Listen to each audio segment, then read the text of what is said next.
fasting a root cause of Hashimoto's? Does it actually trigger Hashimoto's thyroiditis?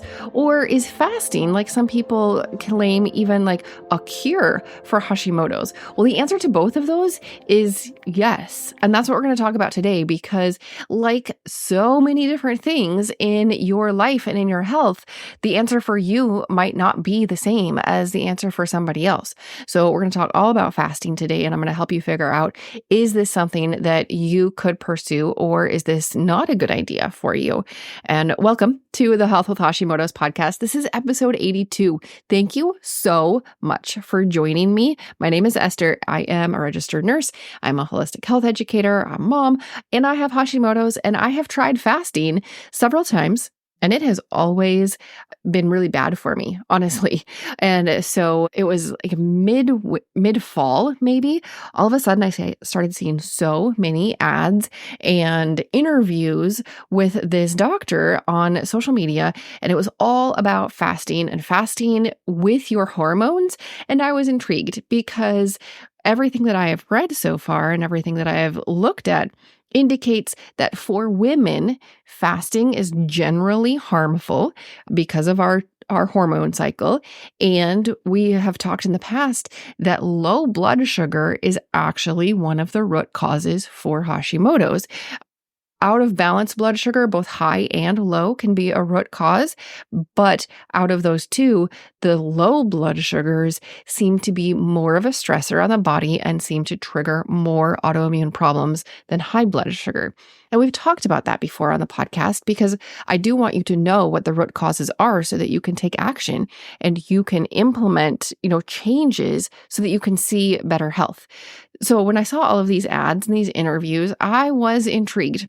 But first, let's talk about what is fasting. Fasting is basically going without food or something for a designated length of time. As I record this, it is the beginning of the season of Lent, and that is when many people in the church give up something so that they can take the time that they would normally focus on that thing and focus on prayer and focus on Jesus.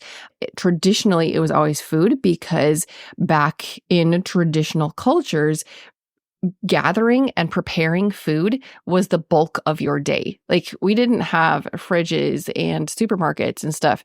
So the most of your time during the day and most of your energy went to preparing and eating food.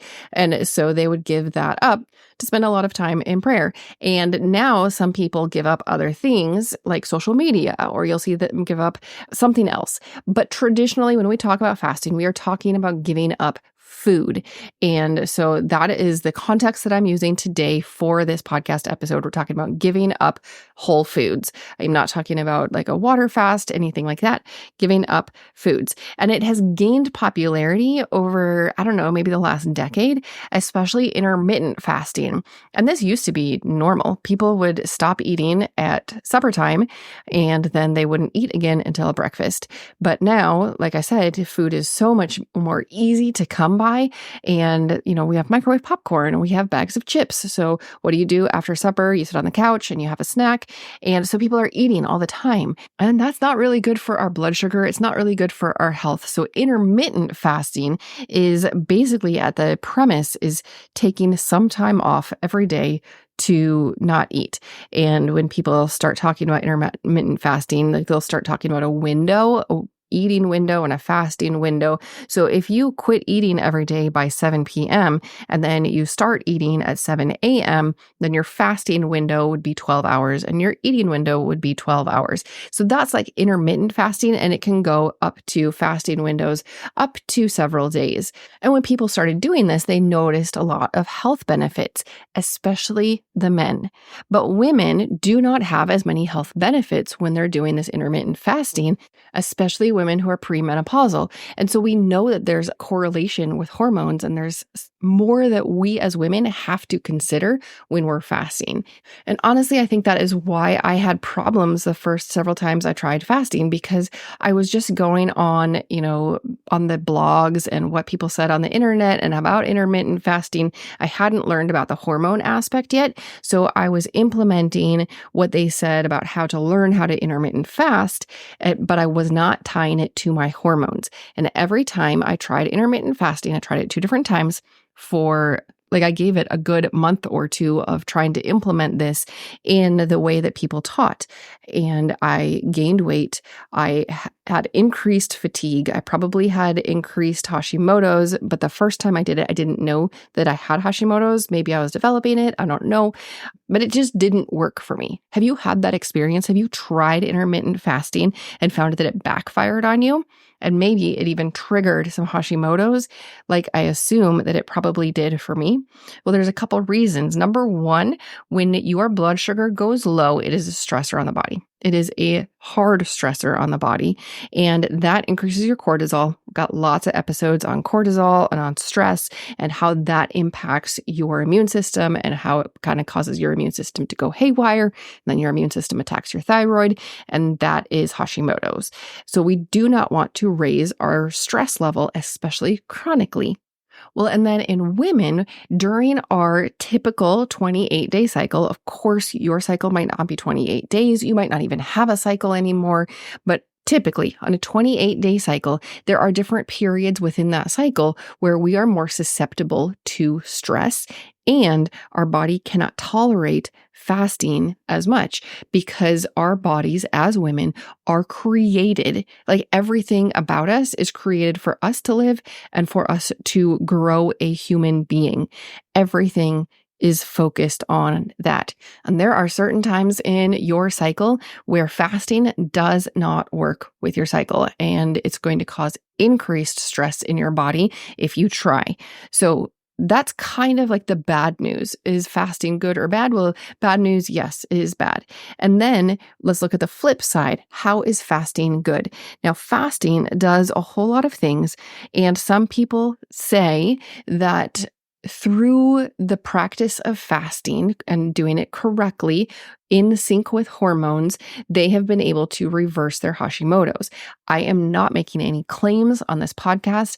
I never claim to diagnose, to cure, to prevent, all of those things that the FDA says all the time. You see a little disclaimer at the bottom. Well, I'm not here to tell you how to cure anything. If it was as easy as, one thing, everybody would know about it. There is not one simple thing. There is things that are individual to you to support your body, to do what your body needs to do. And some people say that fasting is the way to do it. Well, I take a little issue with the way, but it can be helpful. So let's go through the different things that fasting does. Number one, it creates an amplified healing state.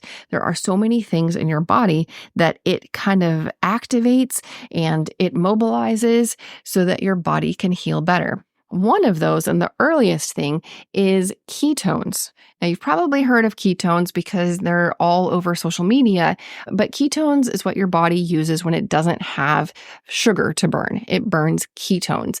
And you've heard me talk about your mitochondria before. The mitochondria are the little powerhouses in your cell, and they like to run on ketones. So we like to keep our mitochondria happy. When you're fasting, you have more ketones. Another thing that you have when you're fasting is autophagy. Now, autophagy is super cool. It's basically like the self-cleaning cycle of your every single cell.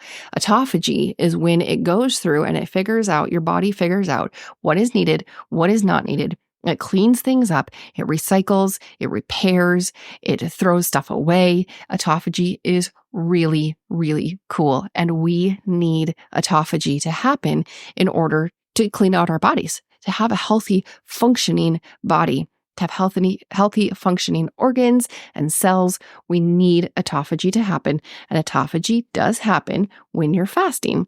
And those two things are really, really cool and helpful about fasting. Another thing that happens when you're fasting for an extended length is you have this entire reset of your gut. Now, you probably have heard me say that when you have Hashimoto's, you have a gut component to that. We all do. And so we want to focus on gut health as much as we can because that's a huge component of your immune system. And it's a huge factor in your autoimmune condition. Another thing that fasting does is it helps your immune system repair. And this was first discovered when people were doing 3-day water fasts, which if you do not have somebody guiding you through a fast, do not try a water fast. So a water fast is where you don't do anything except for water. You really need some guidance if you're going to do that. But they found out, this Dr. Walter Longo, he did these studies with a 3-day water fast, and he found that it just reset the whole immune system. He was working with patients with cancer and they were on chemo, and it was crazy. They were all of a sudden releasing all these stem cells. The stem cells naturally go to the places in your body that need the most healing. And these people were having so much renewal and this reset of their entire immune system, which was really cool. So of course, if we're having problems with our immune system, that sounds ideal, right? If you just do this one thing, you can fix everything. What? That sounds like the American dream. Not the traditional American dream, the current American dream, where we want a pill for every ill. We want a quick solution to a problem that's been building for decades. We want fast. So if you could just do a 3-day water fast and fix it, awesome. But it doesn't work that way. Sorry, it does not work that way. And one reason is because if you have problems with your blood sugar, if you've ever gotten hangry, especially if you get hangry frequently, you are not ready to do a fast. If you get hangry, it is your body saying that you don't handle low blood sugar well. When you get hangry, that feeling of impatience and anger when you get hungry, or you don't even feel hungry yet, you're just irritable. And then you're oh yeah, it hasn't been, I haven't eaten in a while. That's a sign that your body does not handle low blood sugar well. And you're not ready to fast, quite honestly. You're not ready. You need to get your blood sugar taken care of. Well, let me go over the 6 different lengths of fasts and what they do. This is from the book Fast Like a Girl. And if you want to explore fasting, if you want to try it out, I highly recommend that you get the book. I have the book on Kindle, and I will be getting it in paperback because this is a book where you need the appendices so that you can know exactly what to do if you have Hashimoto's or if you have adrenal fatigue. And then you need towards the end, the recipes. There's some really good recipes in there as far as blood sugar balancing recipes. And then you need the charts in the middle to help you know when to eat what.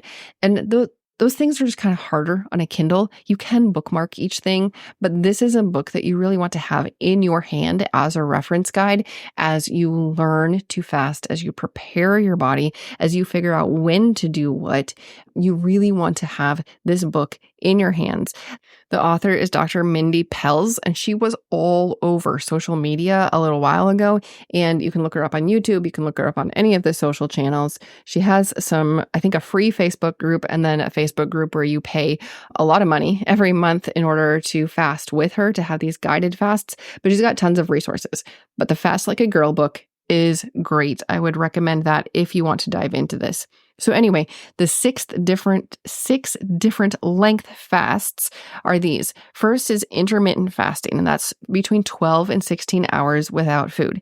And then the next one is autophagy fasting, and that's, like I said, it activates your body to clean things up. I love autophagy. I have little autophagy activators. They are in the Protandim line. I've told you before about the Protandim NRF2 that activates my body to create its own antioxidants and protect me that way. It decreases oxidative stress. I also take the NRF1 activator, and that helps my mitochondria. Well, the third one, and this one I believe is best during 2 parts of the cycle after reading this book, it activates autophagy. So even though I haven't been able to fast in the past, I've been able to activate autophagy, and that's the cleaning. So autophagy fasting starts at 17 hours. After 24 hours of fasting, you're starting to reset your gut, which is super cool. Reset all of those microbes. and do like 2 or 3 other things in the gut to help heal. Then after 36 hours, you start to burn more fat. After 48 hours, you actually reset your dopamine. So that is really cool if you're struggling with depression, or if you find that you are struggling with like an addiction to your phone and you really need those dopamine hits, then combining a like food fast with a social media fast can be helpful. And then after 72 hours, like I said, that's where you start to release the stem cells and you're going to have the immune reset fast. So those are the 6 different lengths that she talks about in the book. But what I found the best, absolutely loved it, is she's got a chart in here, and it's a couple of places in here, and it talks about when to fast and when to eat. So in the book, there's this chart of a 28-day, she actually has a 30-day menstrual cycle, and it tells you what is when. The first about week of your cycle is menstruation. And so that's when you bleed. Day 1 of your cycle is the first day that you're bleeding. And that she calls is a power phase. During the power phase, you can be fasting. And then during the next phase, that's like the week when you're ovulating, that is when you cannot fast. Your body is putting all the resources into maybe we can make a baby. And if you're fasting, you're telling your body it's not safe to make a baby. And then your hormones are going to get all messed up. They're going to be all out of whack. It's really not good to fast when you're in that part of your cycle. And I don't just mean that if you're not wanting to get pregnant this month, then it's going to be okay to fast, because there are so many things that hinge on your hormones, and it is to your benefit and everybody's benefit around you, but you're going to be the healthiest when you honor the hormones and your cycle of hormones. You do not want to fast, at least not a long time, during that ovulation stage. And then there's another power phase after ovulation. And that's another time when you can do fasting and it's okay with your hormones. And then you go into this next stage, which she calls the nurture phase. And that is until you bleed again. And these are not like 7-day periods.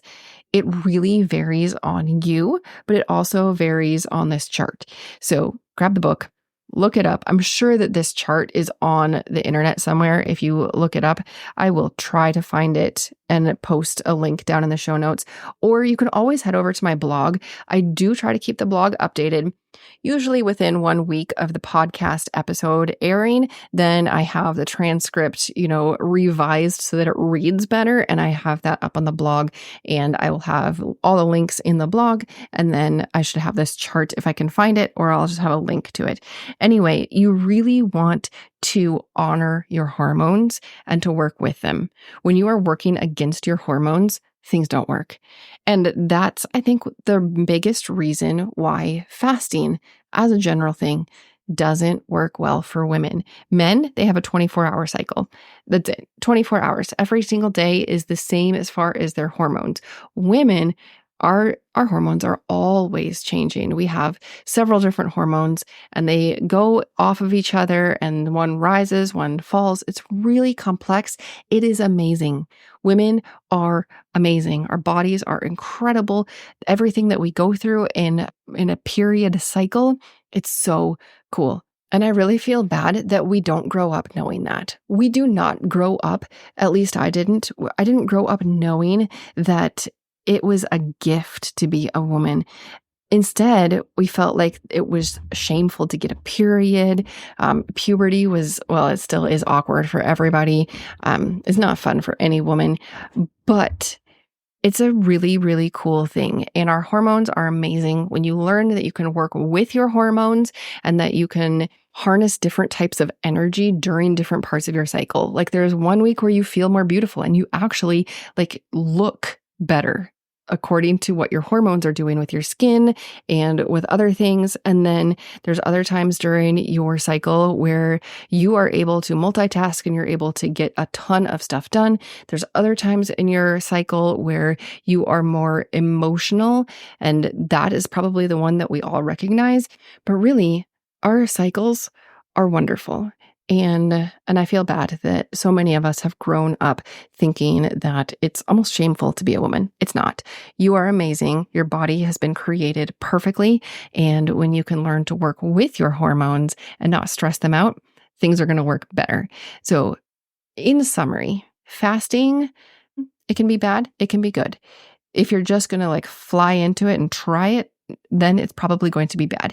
If you're going to prepare your body to adapt, if you're going to prepare your blood sugar and get off of that hangry cycle, then that's going to be better. And then if you work with your hormones and follow a specific plan, like this fast with a girl, there's possibly other ones out there too that teach you how to follow your hormones, then that's going to be better. Always work with your hormones, because when you're working with your body, things are going to work better. This podcast is for informational and educational purposes only. Please be sure to discuss any concerns and plans with your trusted healthcare professional.